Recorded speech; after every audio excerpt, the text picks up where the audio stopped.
Hello mga kabibig! Welcome back sa ating bagong YouTube channel. Ito ang pinakamaingay na YouTuber sa balat ng YouTube. Ako si Kabibig, maglabag-labag na daw with evidence. Nako po, nag-deny si Julius Babaw at ang kampo ni Corina Sanchez hinggil sa di umano'y pasabog ni Mayor Vico Soto na di umano'y binayaran sina Corina at Julius Babaw ng 10 million pesos na mga diskaya para sa isang interview. Trending ang pamilyang Diskayas dahil sa di umano'y flood control projects. Kaya nahalukat at talagang tiningnan ng mga netizen ang issue na ito.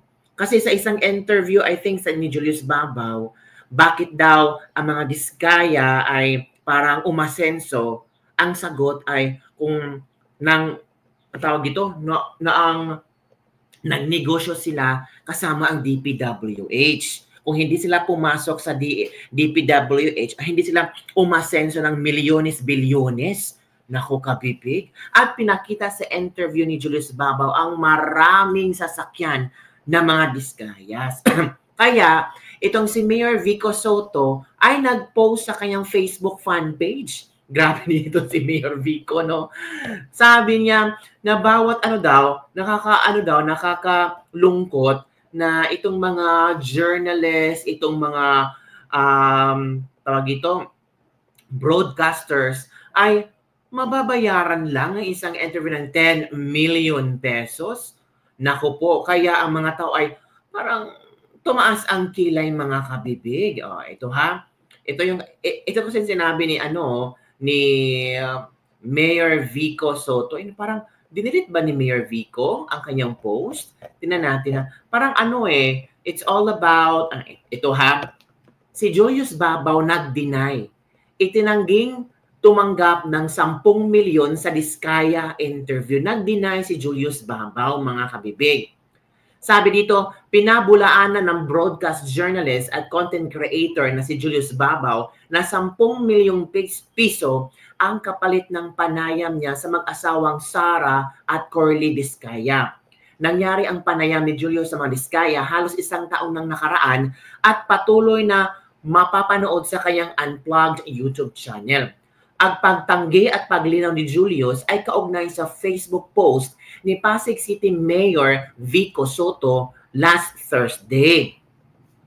Nadamay ang pangalan ni Julius at ang kapwa broadcast journalist itong si Corina Sanchez dahil napagtuunan ng atensyon ni Mayor Vico ang lumang interviews sa mag-asawang Diskaya na nagpapakita ng kanilang yaman. Si Sara Diskaya ang nakalaban ni Soto sa mayoral race sa Pasig City noong May 2025 election. Sina Sara at Corly ang nagmamayari ng dalawang construction company na tumanggap umano ng malaking halaga ng pera mula sa Department of Public Works and Highways or DPWH para sa flood control project.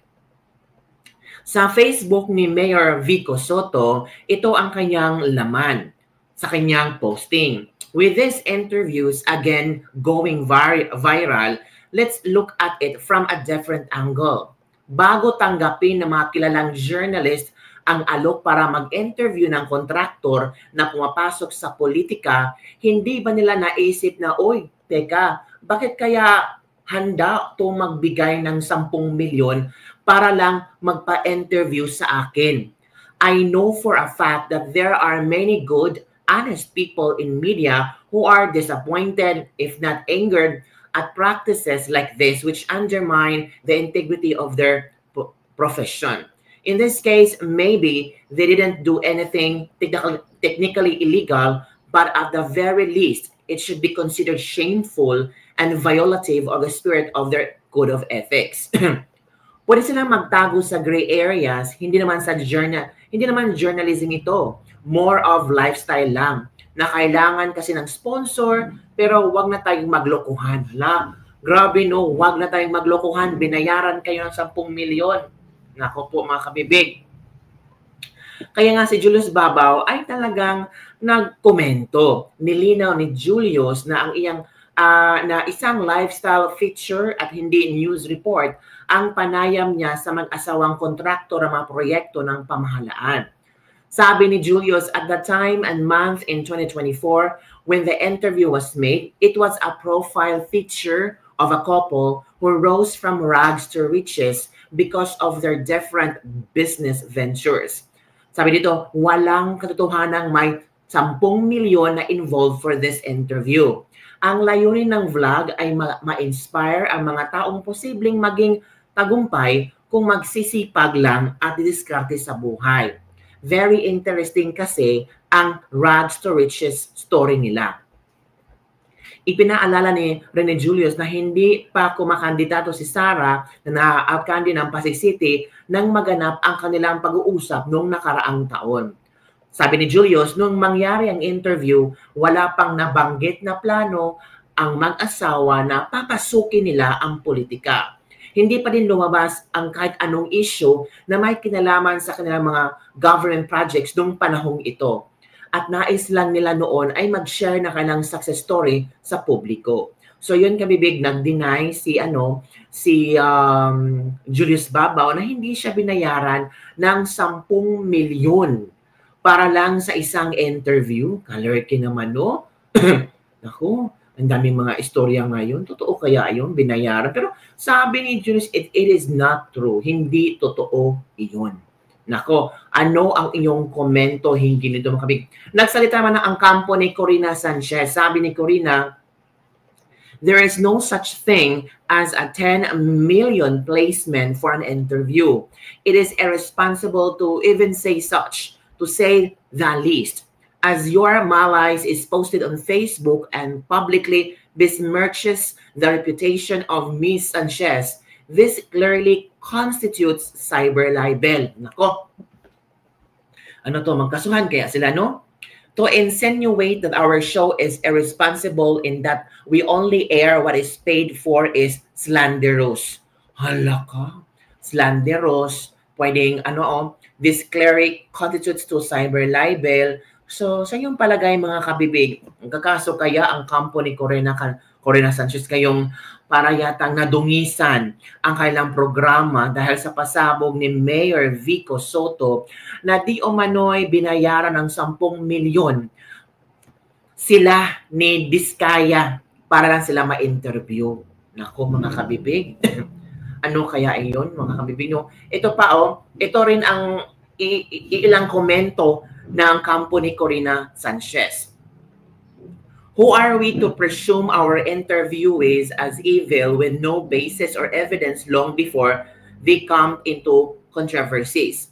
Are we also to presume, Vico Soto, you are guilty of overpricing the construction of government buildings just because your opponent thinks so? Uy! Are we automatically deduce, Vico Soto, you are grandstanding at the expense of others because this is your last term and are planning to run for higher office? Oh, only someone of inferior intellect and juvenile reasoning, if not someone utterly deluded and unchristian, would publicly make such conclusions. So parang ano ba? So parang nasaktang ang kampo ni Corina Sanchez mga kabibig. 'Di ba? So, ano pa kaya saan ito patutungo itong issue na ito? Ano kaya magiging tugon ni Mayor Vico Soto? Pero sa parang I think Mayor Vico Soto also answer some of the questions sa mga tao. I think so. Sabi ni Mayor Vico Soto, hanapin ko muna yun ha. Ito kasi ang sabi ni Mayor Vico Soto nung maraming netizen ang nagtanong. Hindi naman sa gusto kong gumawa ng bagong kaaway, sabi ni Mayor Vico Soto. Pero tingin ko, kailangan din mapag-usapan ito Nagkataon malakas ako nung halalan, pero kung sa iba nila itong ginawa to, baka wala na. Anyway, kayo na po ang bahala sa akin. Oh, yun pala mga kabibig. Yun ang mga reactions ito naman ang mga reactions ng mga netizen. Ito Salamat sa Diyos na may isang Vico Soto na talagang may takot sa Diyos at talagang ginagabayan ng Holy Spirit. Ito pa.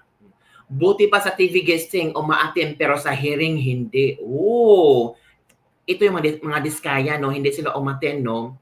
When the press is for sale, the truth is the collateral, sabi ni May Alma Salvador.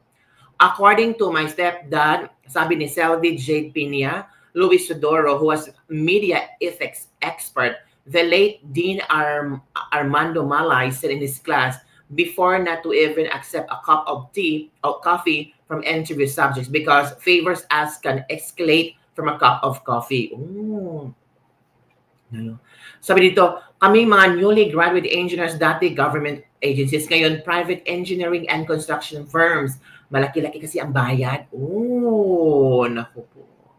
So yun kabibig, hindi mamatay-matay ang topic na ito, lalo na malalaking personalidad ang parte na istorya. Vico Sotto nagsabing binayaran ng 10 million yung sina Corina at Julius Babaw. Kasi kahit hindi na-mention ni Vico Sotto sa kanyang post kung sino ito, pero ang mga pictures na pinost ni Vico Sotto ay sina Corina Sanchez at Julius Babaw. 10 million. Kaya si Julius Babaw ay talagang not-deny. Diba? Not-deny sa Diyos na hindi totoo yan. So, ano nga ba ang totoo mga kabibig? Parang na-question na ang integrity, ang responsibility ng isang journalist, and accountability ng isang journalist relating to giving news and information and lifestyles to and also to inspire people. Para no, ano kaya ang magiging aksyon ni Corina? So far, ang kampo pa ni Corina ang nagsalita. Pero si Miss Corina Sanchez hindi pa nagsalita. Si Julius Babaw nag-deny na talaga na hindi totoo yung pinalabas or conclusion ni Vico Sotto. Naku mga kabibig, paretang ibang awayan to mga kabibig, no? Well, let us wait and see kung ano ang magiging kahinatnan sa issue na ito. So yun lang kabibig, don't forget to like, subscribe, and share this video. Do you believe do you agree sa statement ni Vico Sotto na may bayarang nangyari and 10 million pesos para sa isang interview? Bye everyone, see you next time.